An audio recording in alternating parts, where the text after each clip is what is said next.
Hi friends, మరొక ఇన్ఫర్మేషన్తో మేము ముందుకు రావడం జరిగింది. వైఎస్ఆర్ కాంగ్రెస్ పార్టీ ఈ పార్టీని జగన్మోహన్ రెడ్డి గారు 2011లో స్థాపించడం జరిగింది.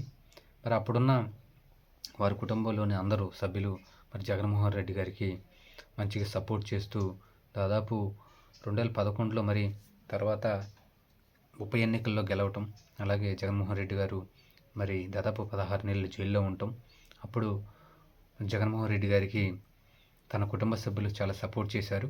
అలాగే ఈ 9 సంవత్సరాలు అంటే 2011 నుంచి అధికారంలోకి వచ్చే వరకు 2019 వరకు కూడా మరి 9 సంవత్సరాలు కూడా ప్రజాక్షేత్రంలోనే తిరుగుతూ మరి కుటుంబ సభ్యుల మద్దతుతో మరి ఆయన ముఖ్యమంత్రి పీఠాన్ని అధిరోహించారు. అయితే ఎప్పుడైతే 2019లో అధికారంలోకి వచ్చారో మరి వారి మధ్య కుటుంబ సభ్యుల మధ్య ముఖ్యంగా షర్మిల గారి మధ్య మరి విభేదాలు ఏర్పడినాయి. అలాగే 2019 ఎలక్షన్ ముందు మరి వివేకానంద రెడ్డి గారి హత్య కూడా మరి ఈ కుటుంబ సభ్యుల మధ్య తీవ్ర విభేదాలకు గురి చేసింది. అయితే అన్న చెల్లెల మధ్య మరి ఆస్తుల గొడవ కూడా మరి తీవ్రంగా ముదిరిపోయింది.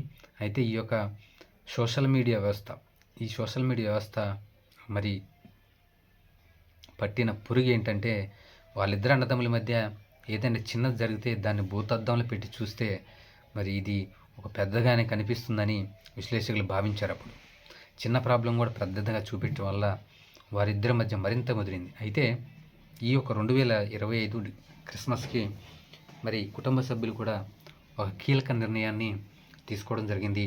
అలాగే పోయినసారి హైదరాబాదు జగన్మోహన్ రెడ్డి గారు మరి సిబిఐ కోర్టుకు వెళ్ళినప్పుడు అక్కడ ఒక కీలక మీటింగ్ జరిగిందని నేను ఇంతకుముందు వీడియోలో చెప్పాను. అక్కడ మరి కాంగ్రెస్ కీలక నేత కేవీపీ గారు, మరి వైబీ సుబ్బారెడ్డి గారు, మరి విజయమ్మ గారు మరి జగన్మోహన్ రెడ్డి గారిని అలాగే షర్మిలమ్మ గారిని కూర్చోబెట్టి, మీరు ఎటువంటి మీ ఇద్దరు విమర్శలు చేసుకోవద్దు, ఇప్పటికే అలాగే మీరు చాలా నష్టపోయి ఉన్నారు, ఇప్పటికైనా కళ్ళు తెరిచి అలాగే వీరు మిమ్మల్ని ఎగదోస్తుంటే మీ ఇద్దరు కొట్టుకోవద్దని మరి వాళ్ళని సముదాయించి వారిని ఒక రాజీకి తేటం అనేది జరిగింది. అయితే నిన్న జరిగిన క్రిస్మస్ 2025 డిసెంబర్ 25న జరిగిన క్రిస్మస్లో అంతకుముందు 4-5 రోజుల ముందు మరి షర్మిల గారు, అనిల్ కుమార్ గారు ఒక కీలక నేతను ఆంధ్రప్రదేశ్లో, ఆయన ఒక సుప్రీంకోర్టు లాయరు, ఆయన మీకు తెలుసు, ఆయన ఉండవల్లి అరుణ్ కుమార్ గారు. అయితే ఆయన కలవటం జరిగిందంట.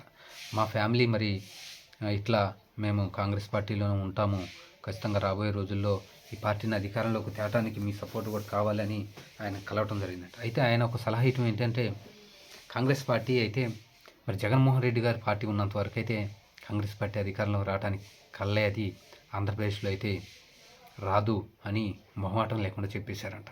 అయితే మీరు వేరే పార్టీ చూసుకోవచ్చు, అయితే మీరు వేరే పార్టీకి వెళ్ళినా కానీ ఇక మిమ్మల్ని అయితే నమ్మరు, బీజేపీకి అయితే మీరు వెళ్ళరు, ఎందుకంటే మీరు క్రిస్టియన్ కాబట్టి మీకు అవకాశం లేదు అని చెప్పారంట. అయితే మరి అనిల్ కుమార్ గారు, షర్మిల గారు కూడా ఒక కీలక నిర్ణయానికి రావడం జరిగింది.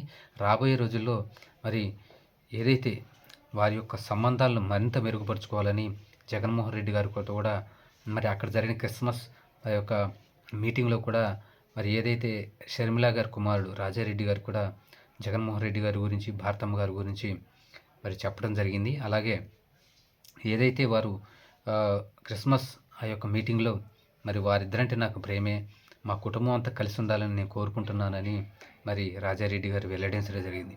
అయితే రాబోయే రోజుల్లో వైఎస్ఆర్ కాంగ్రెస్ పార్టీకి ఇది ఒక మంచి శుభపరిణామంగా, అలాగే మరి పులివెందల నేత అయిన సతీష్ రెడ్డి గారు కూడా మరి రాబోయే రోజుల్లో షర్మిల గారు, జగన్మోహన్ రెడ్డి గారు ఖచ్చితంగా కలుస్తారని, అన్న చెల్లెలుగా రాజకీయాల్లో ముందుకెళ్ళబోతున్నారని, అలాగే వేరే పార్టీలో ఉన్నా సరే కానీ వారు ఒకే దృక్పథంతో, అలాగే రాజశేఖర రెడ్డికి కుమారులుగా ఎటువంటి మరి ఆరోపణలు ప్రత్యారోపణలు చేసుకోకుండా ముందుకు వెళ్ళబోతున్నారని, రాబోయే రోజుల్లో వైఎస్ఆర్ కాంగ్రెస్ పార్టీకి మరి శ్రేణులకు అలాగే వారి కుటుంబానికి కూడా మంచి శుభపరిణామంగా మరి భావిస్తున్నారు.